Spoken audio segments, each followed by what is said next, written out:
Jangan lupa like, komen, dan subscribe channel YouTube TVRI Bengkulu dan nyalakan lonceng notifikasinya. Balik lagi di Opini, obrolan pagi ini masih dengan tema yang sama, yaitu mimpi jadi nyata bersama dengan Mbak Tiwi nih, entrepreneur muda. Mbak Tiwi mungkin boleh nih diceritakan pengalaman usahanya ya sampai bisa sekarang, terus juga dikenal masyarakat. Mungkin ada pebisnis yang masih pemula nih yang pengen tahu tips-tipsnya, Mbak Tiwi. Tips utama yang pastinya ya harus dimiliki itu berani.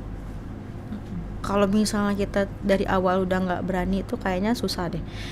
Jadi banyak pernah aku tanya di satu momen kayak talk show juga, mereka bilang apa sih modal utama untuk menjadi pembisnis? Ada yang bilang harus punya modal, harus punya niat, harus apa ya, powernya harus kuat nih dari belakang biar bisa ini. Enggak, itu nanti. Yang penting berani dulu. Berani itu berani apa? Berani memulai, berani gagal, harus punya pikiran bahwa aduh ini kalau gagal gimana gitu. Karena grafik bisnis ya itu nggak selalu naik, nggak selalu turun, pasti naik turun. Nah sekarang tuh gimana caranya kalaupun lagi turun kita tuh nggak turun banget gitu. Pasti ada momen seperti itu. Aku juga nggak mengalami itu Susi kan. Kalau lagi sepi, aduh gimana nih, tetap kita kontrol jangan sampai down banget, tetap bisa menggaji karyawan, semuanya masih bisa kita putar walaupun laba yang kita dapat bulan itu udah dikit gitu kan. Terus selain berani juga harus konsisten. Jangan kayak semangat di awal. Benar. Iya kan? Iya. Wah, dari awal menggebu-gebu. Pas kalau udah ketemu sepi, kayaknya udah nih enggak berhasil deh. Kayaknya gagal deh. Padahal ketika lagi sepi itu sebenarnya itulah entrepreneur muda tadi, berinovasi, berpikir, kalau kata orang putar pala, ya kan? Gimana caranya ini harus naik lagi gitu. Ya harus disong-song juga dengan promosi ya kan, inovasi atau variasi dari menu itu juga harus kita pikirkan. Ini untuk di kuliner ya, gitu. Terus apalagi untuk cewek. Kalau untuk cewek tuh tahu lah ya. Aku sering banyak nangisnya loh. Ya, aku sering banyak nangisnya. Jadi aku dulu suka memomonkan sesuatu lewat handphone. Jadi kalau aku nangis, aku fotoin. Di mana aku nangis, aku fotoin. Jadi sekarang tuh sering ngeliat, ya ampun ini waktu aku mau pindahan aku nangis. Jadi kayak untuk mengenang momen iya, gitu ya, jadi untuk sekarang ketika misalnya aku lagi semangat, aku lagi down, aduh, aku udah ngelewatin ini loh, kok sekarang aku jadi down gitu. Jadi lebih semangat lagi. Jadi kita tuh punya cara sendiri buat kita menyemangatkan diri. Karena setiap anak kan beda sebenarnya ya kan. Benar. Terus perjalanan juga, kalau kata pembisnis yang udah sukses luar biasa itu mau lihat bisnis itu sukses atau tidak itu di 1 tahun sampai 5 tahun. 1 tahun sampai 5 tahun ya, bertahan atau enggak gitu. Iya. Ketika sudah lewat 5 tahun itu artinya sudah dibilang bahwa bisnis kamu tuh udah bisa autopilot lah, udah. Nah, ini bisnis sudah keren banget, udah lewat dari 5 tahun. Tapi yang aku rasakan ketika di 5 tahun, wah, itu kayak mau kemana, mau jatuh, mau itu aku ngerasain banget. Tapi sekarang udah mau jalan ke-6 tuh udah mulai mau naik lagi, mau stabil lagi gitu kan. Gitu tadi yang aku bilang, grafiknya memang naik turun. Benar-benar, apalagi kan sekarang tuh banyak ya anak-anak muda yang memang pengen jadi entrepreneur tapi ikut-ikutan nih. Misalnya yang viral apa? Yang viral ikut. Padahal kan nggak punya jiwanya di sana gitu kan. Iya gitu. Jadi jangan kayak ikut-ikutan coba-coba dapat langsung. Sebenarnya boleh. Kita coba-coba. Tapi jangan semangat di awal. Harus kita pikirkan jangka panjangnya seperti apa. Udah ada nama nih bisnisnya tapi tiba-tiba menghilang. Itu kan jadi kayak kita udah inget nih, ini ada Taichan ini misal Taichan ini tiba-tiba aku suka, kok tiba-tiba nggak ada lagi yang jual. Jadi kan sudah ada market sebenarnya yang sudah inget sama bisnis kita, tapi ternyata kita nggak mampu untuk mempertahankan itu. Sekarang kan di Perap tuh udah banyak banget Taichan, sampai aku tuh bingung Taichan yang mana yang enak. Iya, saking banyaknya. Iya kan, berawal dari 1 Taichan waktu itu kan. Sekarang udah banyak. Kenapa sih coba jual yang lain? Mungkin Taichan juga, tapi bikin hal-hal yang berbeda gitu. Atau Taichan di situ aja deh, sambalnya ada 3. Nah, biasanya kan sambal cuma 1. Itu kan beda. Walaupun sama tapi ada satu hal yang beda gitu. Terus di situ aja ada Taichan tetap pakai kuah gitu, jadi ada nilai bedanya. Jadi jangan kayak sama, nanti bakal menghilang deh satu-satu. Lihat aja nanti. Itu taktik gitu. marketing juga ya? Iya maksudnya ya? benar.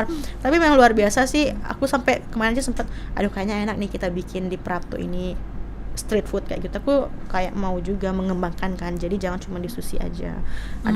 Aku mau bikin sesuatu lagi gitu. Tapi Mbak Tiwi sendiri sering nggak sih kayak ikut pelatihan bisnis misalnya, Iya, waktu motivasi itu dan sebagainya? waktu itu pernah aku di Jakarta. Itu namanya Idea Fest. Jadi aku bertemu sama CEO kulineran satu Indonesia. Jadi kayak CEO SD, CEO apalagi pokoknya banyak, janji jiwa, pokoknya banyak. Jadi kita tuh sharing di sana, pernah ketemu sama Pak Wisnu Utama juga. Iya memang luar biasa, memang agak jadi aku mikir waktu itu, jadi aku punya budget nih, terus ada info, ada ini loh Idea Fest, kayak festival untuk para pembisnis gitu kan. Tapi lumayan loh, tiketnya segini. Aku pikir lagi, tiket itu kalau nggak salah 2 jutaan. Waduh, sekali ikut Iya, ini ya? 2 jutaan. Dan itu pun 4 hari.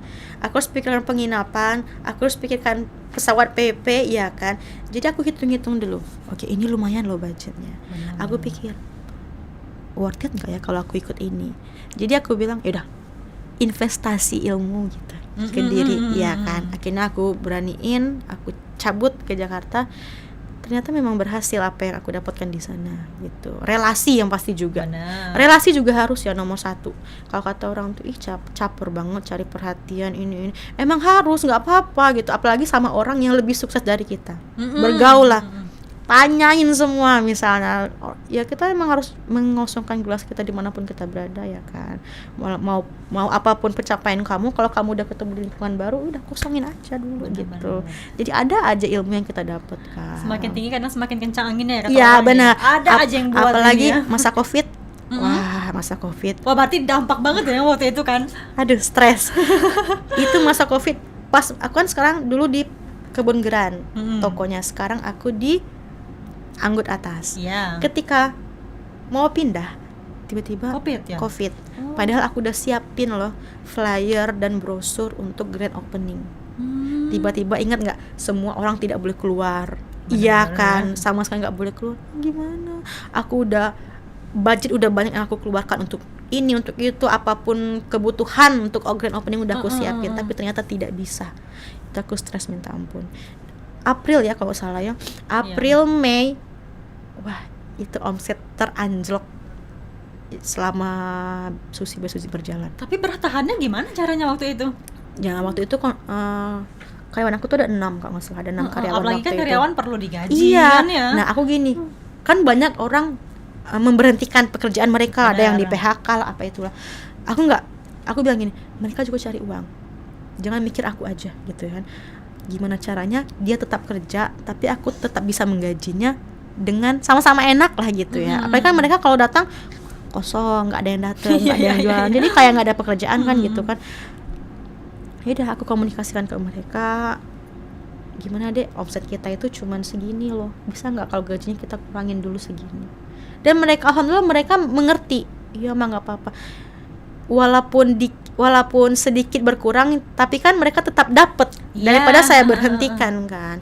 Jadi sebenarnya nge-treat karyawan juga harus pintar-pintar, karena karyawan itulah yang menjadi apa ya, ujung tombaknya iya, buat aku ya. Apalagi sekarang autopilot, saya di rumah aja saya masih susi udah bisa jalan kan. Iya. Akhirnya kan mereka harus bisa nyaman kerja, itu kenyamanan karyawan kerja. Terus jangan sampai mereka ada yang merasa tidak nyaman. Jadi itu selalu saya pikirkan untuk karyawan. Lalu sebenarnya kekompakan dari Iya, kru pun juga ikut tergantung ya dalam kesuksesan sebuah bisnis. Susah untuk mengolah sumber daya manusia, itu susah. Karena kepala aja sama hitam isinya beda-beda. Iya kan, ada yang nggak suka sama ini, ada yang tersinggung, ada yang ini. Waduh, drama kerja iya, banget dramanya ya. banyak. Jadi saya bilang, Mbak, membangun sushi bukan cuma untuk mengurus kalian. Saya bilang kayak gitu. Profesional kerja aja kan, kesini mau apa? Mau kerja ya udah. Nggak usah yang baperan, kalau lagi kerja kurangin baperannya gitu. Jadi pinter-pinter nge-treat karyawan kan. Jadi balik lagi ke COVID tadi, ya udah berjalan COVID, April Mei anjlok seanjlok-anjloknya di grafik aku, tapi Juni alhamdulillah naik drastis, naik langsung. Iya, Waduh, iya. karena mungkin Karena orang udah mulai ini ya, orang delivery ud- secara online. iya orang udah muak mungkin di rumah kan, akhirnya aduh, makanya kan kalau aku berhenti waktu itu mungkin itulah Iya, kalau iya. aku nyerah waktu itu ya, makanya Berkah Covid ya Mbak. yes. Oke Mbak Covid. Tiwi, kita jeda dulu, nanti kita bahas lagi nih ya terkait dengan tema kita yaitu mimpi jadi nyata. Pemirsa, kami akan kembali setelah jeda pariwara berikut ini.